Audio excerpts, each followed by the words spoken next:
toujours Ihsan Daily ou Ihsan Rihani? Alors déjà, c'est Ihsan Rihani et c'est Ihsan Daily, c'est pas Ihsan Daily. Plusieurs personnes m'appellent comme ça, mais c'est au fait le sun, c'est le sun en anglais, like the sun, c'est le soleil. Je pense que nous tous les Marocains on dit Ihsan, on a trouvé cette facilité et on s'est caché dans cette facilité. Qui est Ihsan? Qu'est-ce qu'elle a fait dans la vie avant d'être aujourd'hui influenceuse, connue sur les réseaux sociaux? Qui est-elle? Alors, déjà, je parle de ma formation. J'ai une formation en marketing. Par la suite, j'ai intégré directement le monde du travail dans une multinationale où je suis restée 7 ans. J'étais dans l'achat d'événements. Et par la suite, on va dire, je me suis lancée, une passion que j'ai toujours eue pour les bijoux. Donc, j'ai créé ma propre marque de bijoux, Sydney Love.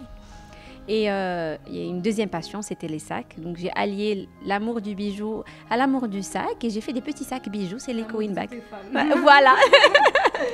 Et pourquoi avoir été influenceuse? C'était plus pour montrer vos produits, les mettre en avant, ou c'est plus vous vous êtes dit bon, c'est le moment où tout le monde est influenceur et où on a la chance d'être influenceur, donc j'y vais?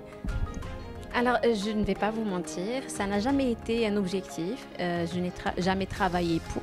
Ça s'est fait de manière très très naturelle. Au début, c'était pour poster des looks bijoux, vu que je ne voulais pas encombrer ma page Sydney Love Daily. Donc j'ai créé Ihsan Daily, où je postais des looks complets, comment on pouvait justement porter tel ou tel bijou. Par la suite, on va dire une très belle interaction s'est créée entre moi et les personnes qui m'ont suivie. Et petit à petit, j'ai commencé à partager mes autres passions, à savoir la cuisine. Donc aujourd'hui, ça s'est fait naturellement.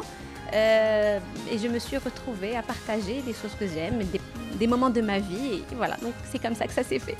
Et comment vous faites pour allier le côté personnel et professionnel? C'est-à-dire qu'on voit sur les réseaux sociaux que vous avez 3 enfants, que vous avez un nourrisson. Comment vous faites pour gérer ça? Alors, tout est question d'organisation. Il faut donner à chaque chose son temps.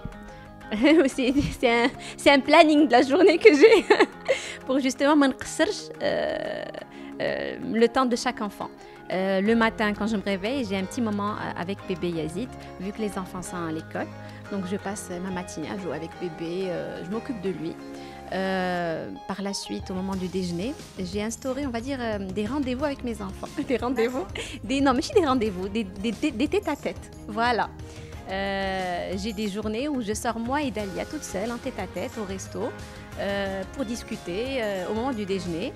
Et puis par la suite, le jour d'après, c'est Youssef. Et ça me permet d'avoir ce petit moment en tête-à-tête avec mes enfants. D'accord. Et voilà, et en fin de journée, c'est moment de voir. Et entre-temps, c'est le travail. Et aussi par rapport aux événements, on sait que quand on est influenceur, on doit faire on doit assister, par exemple, aujourd'hui, on est en plein mois de Ramadan, on doit assister à des ftours à l'extérieur. On nous appelle pour mettre en avance le ftour de tel ou tel restaurant. Comment vous faites? Est-ce que vous déclinez cette offre? Vous faites comment pour allier le côté familial, être présent? Ou là, à partir plus du côté professionnel et tester les ftours? Alors, déjà, là, vous êtes en train de décrire le programme d'une blogueuse. Moi, je ne suis pas blogueuse, influenceuse par la force des choses, on va dire. Donc, du coup, je n'ai pas cette obligation d'assister aux événements.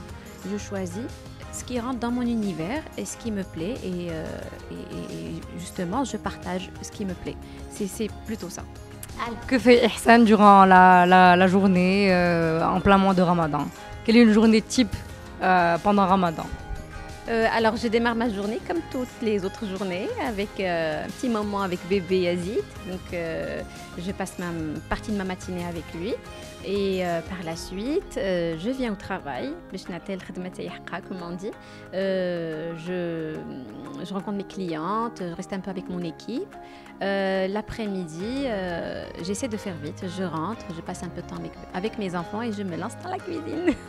Juste, comment vous faites pour protéger vos enfants? Est-ce que vous ne pensez pas qu'il y a des cléines par rapport à nos traditions? On dit qu'il ne faut pas exposer les enfants. Et qu'est-ce que vous en pensez? Comment vous faites pour dealer avec ça? Alors, vous avez raison. C'est clair, on a ça en tête, on se dit, Mais elle peut يحفظهم et puis voilà, moi j'expose pas trop mes enfants et puis elle peut يحفظهم. Donc si on devait revenir avec une recette magique pour le mois de Ramadan, ce serait laquelle que vous n'avez jamais donnée à vos... Une recette magique, que ce soit votre recette bonne humeur, votre recette, une recette de cuisine, mais quelque chose de très réussi que les gens vont juste surkiffer, se dire bon allez, elle a donné quelque chose de secret, elle a divulgué une chose ou là une petite astuce que vous faites. J'avais vu il n'y a pas longtemps un dicton dire la vie est comme un miroir et le fait de sourire ça va justement renvoyer cette image et c'est ce que vous allez vivre. Donc du coup, moi je démarre ma journée avec le sourire, j'essaie de rester zen et voilà, sourire quelle que soit la situation.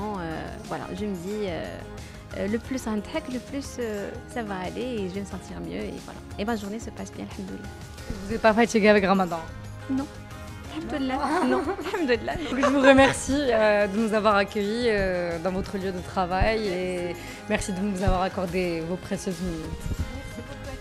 Ben, je vous dis Ramadan Mubarak Saïd et démarrez votre journée avec un beau sourire et votre journée va super bien se passer. Croyez-moi, c'est mon secret et ça marche pour moi en tout cas.